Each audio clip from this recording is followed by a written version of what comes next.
मान्य सदस्य महावीर पुनलाई प्रश्न छ भने 2 मिनेटभित्र आफ्नो प्रश्न राख्न समय दिन्छु।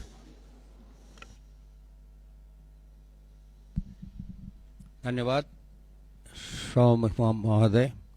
प्रश्न त थिएन, अब बनाइयो। र पहिलो प्रश्न के छ भने म चुनावी सरकारको मन्त्री हुँदादेखि नै यो विदेशमा बस्ने नेपालीहरूले अस्तिको फागुन 21 गतेको चुनावमा पनि भोट दिने व्यवस्था मिलाउनु पर्छ भनेर धेरै कराएँ। विभिन्न राजनीतिक पार्टीहरूको संयुक्त सम्मेलनमा पनि कराएँ, अनि त्यसपछि क्याबिनेटमा पनि कराएँ, धेरै साथीहरूलाई कराएँ। त्यति बेला गर्ने भन्दै थियो, तर गर्न नसकिने भयो भनियो। अब अस्तिको चुनावमा त्यो भोट दिने व्यवस्था गर्न नसके पनि अब आउने 82 मा 84 मा स्थानीय सरकारको प्रदेश सरकारको चुनाव हुँदैछ। त्यो चुनावमा करिब नेपालीहरू मोटामोटी यति भन्ने त एक्ज्याक्ट डाटा त छैन होला, करिब 30 लाखको वरिपरि नेपालीहरू विदेशमा काम गरिरहेछन् र ती सबै नेपालीहरू चाहिँ भोट दिने उमेर पुगेका नेपालीहरू हुन् र उमेर पुगेर नै काम गर्न गएका हुन्। त्यसैले ती नेपालीहरूलाई यो अब आउने चुनावमा भोट दिने व्यवस्था के गरिँदैछ, यो चाहिँ छिटै हुनु पर्यो, किनभने 84 त आइहाल्छ, 83 लागिसक्यो, 84 भनेको अर्को वर्ष हो। यो चाहिँ कति छिटो काम भइरहेछ, के भइरहेछ त्यो जान्न चाहन्छु। र अर्को कुरा त मेरो बाँदरको समस्या भन्ने थियो, के हुँदैछ भनेर, अनि उहाँ अर्को मान्यले राखिसक्नु भयो।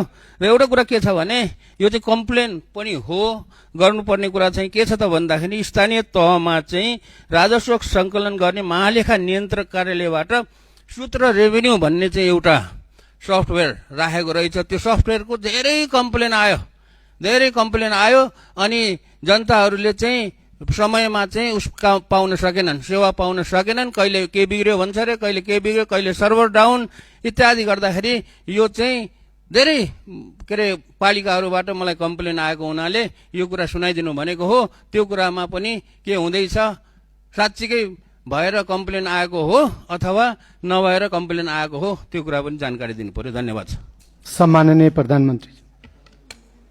सम्माननीय सभामुखज्यू, मान्य सदस्यज्यूले राख्नु भएको कुराहरू उहाँहरूको इन्टरिम गभर्मेन्ट हुँदा पनि उहाँहरूले उठाउनु भएको थियो। त्यसमा एउटा समस्या चाहिँ के छ भन्दाखेरि विदेशमा रहनुभएको नेपाली दाजुभाइ दिदीबहिनीहरूले भोट हाल्दाखेरि दुईटा उपाय रहेछन्। एउटा चाहिँ एम्बेसीमा गएर भोट दिने, अर्को चाहिँ मोबाइलबाट भोट दिने। मोबाइलबाट भोट दिँदाखेरि चाहिँ अलिकति इन्फ्लुएन्स हुन सक्ने, किन भन्दाखेरि विदेशमा रहेका नेपालीहरूले भोट दिँदाखेरि कसैको इन्फ्लुएन्समा भोट नदियोस्, स्वतन्त्र रूपमा भोट दिनुपर्छ भन्ने कुराले त्यो त्यति बेला अल्झिएको जस्तो लाग्छ। अब त्यसको लागि एम्बेसीमा गएर भोट दिने कि त्यो प्रविधि मैत्री बनाउने भन्ने कुरा हो।